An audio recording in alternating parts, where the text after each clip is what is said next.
خاڵێکی تر ئەوەیە شخصیەتی ئەوسای کورد باسەکەم بۆی بەڕێزان تەماشا بکەنەوە بۆی بەڕێزان تەماشا بکەن و بزانن تا چ ڕادەیەک شخصیەتی کوردی کە ئێستا هەزاران هەزار خوێنەوارمان هەیە کارتێکردنێکی ئەم خوێندنە لە شێوازی بیرکردنەوەیان دروست کردووە. شخصیەتی ئەوسای کورد یەکەم نەبوونی فکر و بیرروهۆشێک.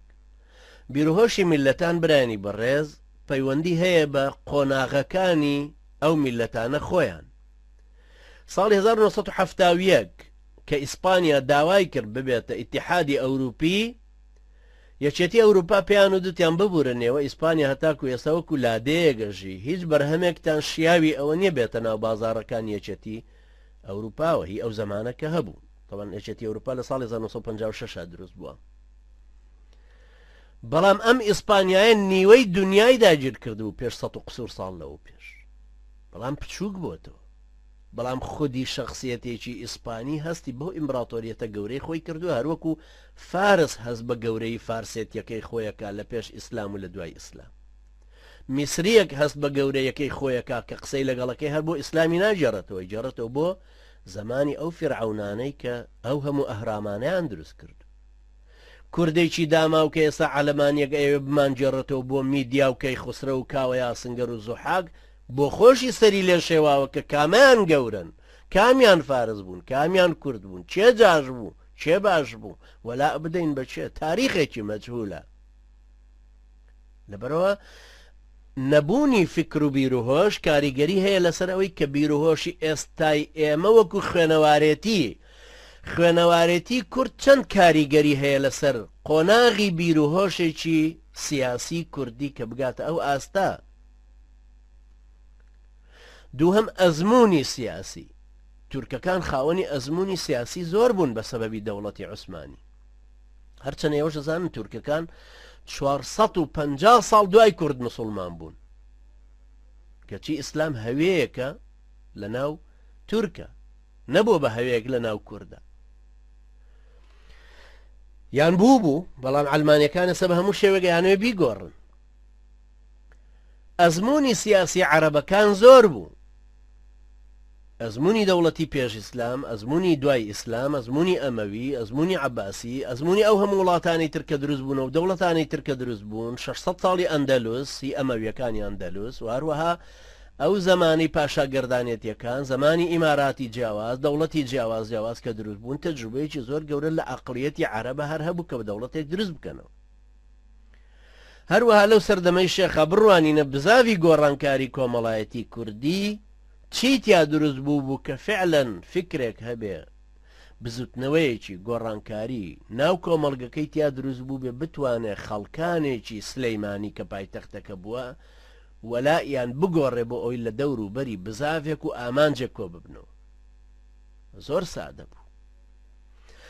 پاشان بەگەڕخستنی وزەی هەموو لایەکیان کە لە دەوری شێخ کۆبوونەتەوە تا چەند ئیداریەکانی دەوروبەری شێخ توانیان وزەی خەڵکی بەگەڕخەن بۆ ئەم ئامانجە گەورەی کە شێخ ئیعلانی کردووە کە هەبوونی حکومەتێکی کوردی هەنگاوێک بۆ دەوڵەتێکی کوردی. ئەم هۆیانەی کەوتم نەبوونی فکر نزمی قۆناغی بیرروهۆشێکی کوردی ئەزمموی سیاسی و نەبوونی بزاوی گۆڕانکاری کۆمەڵایەتی کەشتی لەسەر دروست ببێ بەگەڕخستنی وزەی هەمووان کۆی کەینەوە لەگەڵ باکگراوندی یان خەلفیەتی سروشتی کورد خۆی لەگەڵ ئەو عادات و تەقالیدەی کە لەسەری بوو ئەو بەهاو نەریتانەی کە لە ناو کووردا ڕەجیاندا کوتا بوو لەگەڵ ئەو ئاستەی کە جیهان هاتبووە گۆڕانکاری کورد چەند هاتبوو ئەو ئاستەوە لەکوێی ئەو ئاستانەدا ئەژیا کە لە هەموو جیهانە گۆڕانکاری بەسەرهات وەکو ئێستا چۆنەڵێن هەموو جیهان گومان لەوەدانە هەموو جیهان لە مەدای ئەم 20 ساڵی ڕابردووە قۆناغێکی تر جۆدە پێشەوە لە ڕۆشنفکری حقوقی ئینسان و ئازادی گەلان. ئایا کورد لەم مەوجە عالەمیە زۆرەی کە هەیە چەندی بەرکەوتووە؟ ڕۆشنبیری کوردی ئێستا لەگەڵ ئەو خوێنەوارە زۆرەی لە کوردستانی ئێمە ئێستا هەیە ڕۆشنبیری دەستوری چەندە؟ ڕۆشنبیری یاسایی چەندە؟ ڕۆشنبیری مافی ئینسان چەندە لە کوردستانە؟ ئایا هەمان تێڕوانینی بەرژەوەندیە بچووکەکانی کۆمەڵە بچووکەکانە کە بوونەتەوە بە قوربانی وەلایەکی دەوڵەتی ئەوانە دیسان ضروریە سەیری بکەینەوە. ئەمانە دیسان ئیزافەی کەینە سەر جوگرافیای کوردستان لەو کاتەشا چەند سەخت بوو، هەروەها ئێستاش تەبعاً ئێوە ئەزانن جوگرافیا کارتێکردنێکی گەورەی لەسەر وڵاتان و دەوڵەتان و میلەتان هەیە.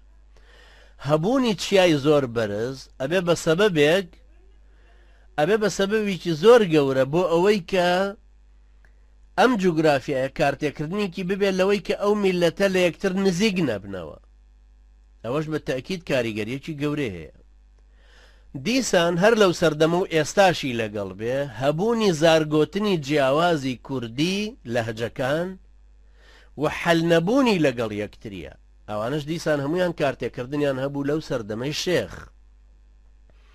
سروشتی عەشایری کوردی، نەبوونی هەستێکی نەتەوایەتی بەرفراوان و گشتگیر و ڕۆشن، دژمندارەتی ناوخۆی کورد، شخصیەتی ئەو سەردەمە و نەبوونی فکرێک، نەبوونی قۆناغێکی پێشکەوتوی بیرهۆش، نەبوونی ئەزمونێکی سیاسی گەورە لە مێژووی کووردا، نەبوونی بزافێکی گۆڕانکاری، نەبوونی بزافێکی گۆڕانکاری کۆمەڵایەتی کە بتوانێت گۆڕانکاری لە ناو خودی کۆمەڵگەکەیە دروست بکە، هەروەها بەگەڕخستنی وزەی هەمویان، ئیزافەتەن لەسەر ئەوەش کە هەیە جوگرافیای کوردستان بەو قورسیە جیاوازی لەهجەکان. بەڵام ئەم جیاوازی لەهجانە بۆ نمونە نابینین لە نێوانی مەحموود خانی دزڵی کە هەورامیە لەگەڵ شێ مەحموود کە سۆرانیە، چونکە شێ مەحموود نەیتوانیوە بە هەورامی بدوێ، بەڵام مەحموودخانی دزڵی توانیوێتی بە سۆرانی بدوێ. هەروەکو چۆن ئێستا ئەم ژوورەی ئێمە 20 کەسی بادینیتیان نییە، ئێمەش ناچینە ژووری بادینیەکان، 20 کەسی ئێمەش ناچێتە ئەوێ. ئەگەر چوشین ئەو کەسانە ئەچن کە لە بادینیەکە حاڵین بە سەبەبی ئەم 15 ساڵەی پارتیانی تەهجیر کراوی سلەیمانی کە هاتوونەتەوە لە ژێر دەستەی پارتی و بادینیە ژیاون، مەجبور بوون لەهجەکە فێر ببن. بە سەبەبی تێکەڵاوبوون، بە سەبەبی خۆ نزیککردنەوە مەجبور بوون بادینیەکە فێر بوون یا بارزانی فێر بوون، بە شێوەی ئەوان زیاتر ئەتوانن بە ئاخفن. ئەمە کارتێکردنێکی ئەو سەردەمەش ئەو کارتێکردنەی هەر هەبووە، لەبەرەوە ئەوەشمان لەبەرچاو بێت. ئەمانە هەمووی سەبەبێکی سەرەکی بوون بۆ ئەوەی کە حکوومەتەکەی شێخی گەورە خۆی نەگرێ، متەماسک نەوێ، پەیوەندی پێکەوە نەبێ. یعنی مجرد لە یەکەم شەڕ کە شکستی هێنا تەواو حکوومەتەکەش ڕووخایەوە، چونکە حکوومەتەکە بە دەوری یەک شخصێکی کاریزمیە هەڵە سوورا کە شێخ خۆی بوو. لەبەرەوە ئەمانش کاریگەری گەورەیان هەیە. طبعاً هەروەکو کە لۆنگریک ئەفسەری ئینگلیز کە لە کفری بوو، علاقەی لەگەڵ جافەکان هەبوو، زۆر هانی ئەدان لە دژی شێخ.